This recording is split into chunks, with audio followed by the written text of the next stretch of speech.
بسم اللہ الرحمن الرحیم اللہم صلی علی سیدنا و مولانا محمد معدن الجود والکرم و آلہ وبارک وسلم۔ یوم عاشوراء کو بہت سے تاریخی واقعات رونما ہوئے ہیں جن کا ذکر بہت سی احادیث مبارکہ میں ملتا ہے۔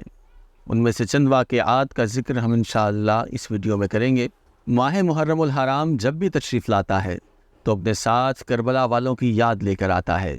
اسیران کربلا اور شہدائے کربلا، بالخصوص نواسۂ رسول، جگر گوشہ بطول، امام علی مقام، امام تشنا قام، سیدنا امام حسین رضی اللہ تعالی عنہ کی یاد دلوں کو تڑپاتی اور آنکھوں کو اشک بار کرتی ہے۔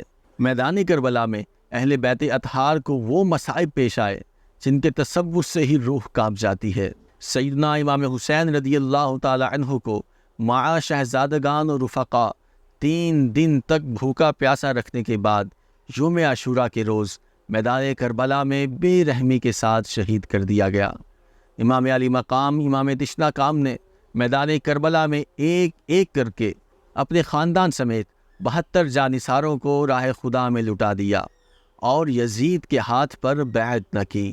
امام علی مقام، امام حسین رضی اللہ تعالی عنہ کی شہادت کے علاوہ یوم عاشوراء کو اور بھی بہت سے اہم واقعات وقوع پذیر ہو چکے ہیں جن کا ذکر اب ہم کرتے ہیں۔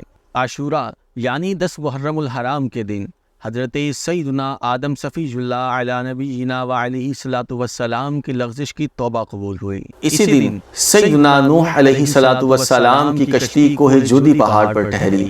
اسی دن سیدنا یونس علیہ السلام کی قوم کی توبہ قبول ہوئی۔ اسی دن سیدنا ابراہیم خلیل اللہ علی نبینا و علیہ الصلوۃ والسلام پیدا ہوئے۔ اسی دن حضرت عیسیٰ علیہ السلام پیدا کیے گئے۔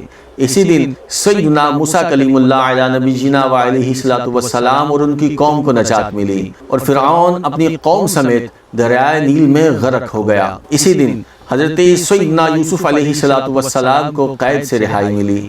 اسی دن آسمان سے زمین پر سب سے پہلے بارش نازل ہوئی۔ اسی دن کا روزہ پہلی امتوں میں مشہور تھا، یہاں تک کہ یہ بھی کہا گیا ہے کہ اس دن کا روزہ ماہ رمضان المبارک سے پہلے فرض تھا، پھر بعد میں منسوخ کر دیا گیا۔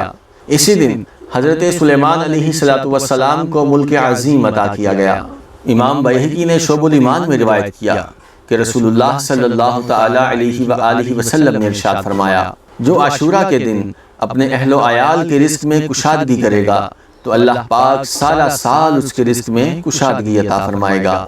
حضرت ابو قتادہ رضی اللہ تعالی عنہ روایت کرتے ہیں کہ رسول اللہ صلی اللہ تعالی علیہ وآلہ وسلم نے ارشاد فرمایا، مجھے اللہ پر گمان ہے کہ عاشوراء کا روزہ 1 سال قبل کے گناہ مٹا دیتا ہے۔